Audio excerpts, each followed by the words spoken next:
It's a beautiful day. I was going to share something so beautiful. I was thinking last night, I was watching a really good movie. It's called The Little Girl That Believed in Miracles.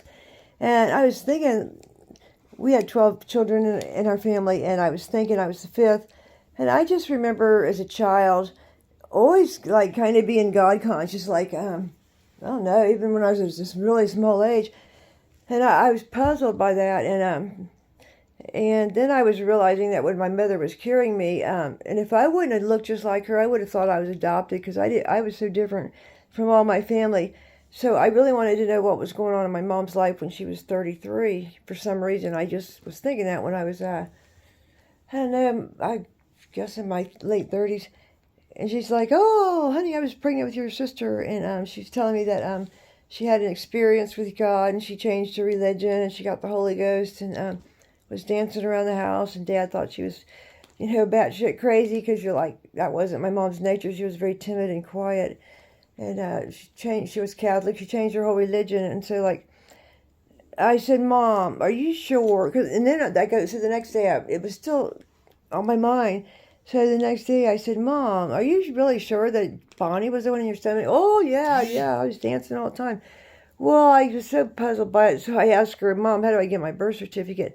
And she said to write to Louisiana, so I sent a note to Louisiana, like, "Can I get my birth certificate? I'd like to know who I am."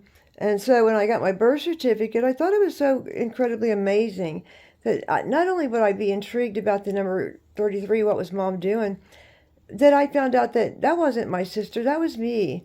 And so I said, "Mom, I was the one in your stomach when you changed your religion," basically. There's a song about that. "Losing my religion."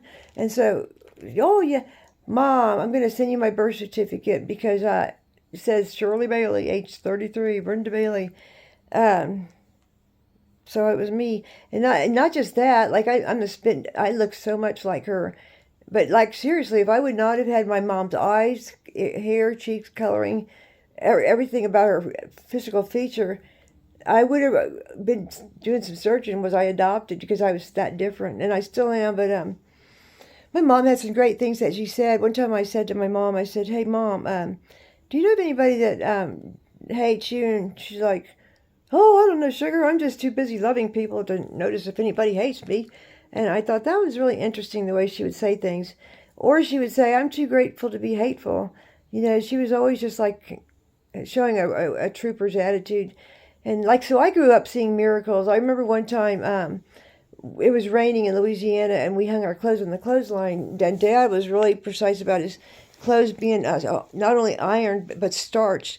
Well, Mom, and we had just hung all the clothes on the clothesline, and Dad's uniforms were out there, so I remember seeing my mom cry in Louisiana, and I'm like, "Mom, what's the matter?" And she said, "Oh," she said, "it's raining so hard, and your dad's clothes aren't going to get dried for work tomorrow, and they're going to be all wet, and it's just going to be a mess." And she panicked, and then I seen it with my own eyes.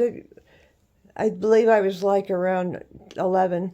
But it rained everywhere in that backyard. We had 40 acres everywhere all over, except where my mom had hung my dad's uniforms. All the clothes on the clothesline were completely dry because we didn't have a dryer. And yeah, I know what tough times are. People get jealous, like, "Oh, she had it made." Really? Well, I did have it made because I learned to work really hard and I learned to not give up or have self-pity or be a wah-wah baby or think the world owes me anything. I work for what I get. And that's why I can respect myself. So I thank God that 2026 is going to be the season that me, and not just me, but all the people that stuck by me and that were loyal, they're going to be blessed with an overflow. And there's some that were just hating on me, and they're not going to be getting very much at all. God don't like ugly and bullies and jealousy. And when you're a real friend, you rejoice with the people that prosper or get blessed or something. So that's how you tell the difference. So anyway, I just wanted to share that story about my mother. She was amazing. And she said, "If you can't say something nice, don't say nothing at all." She would say things that were similar to Bible, but they weren't scriptures. So she was just a kind woman of love that picked up hitchhikers when you weren't supposed to back in the day. So I see my mother live that way with no fear and love. And I guess I'm thankful so much that I have a lot of her similarities. Love you, Mom.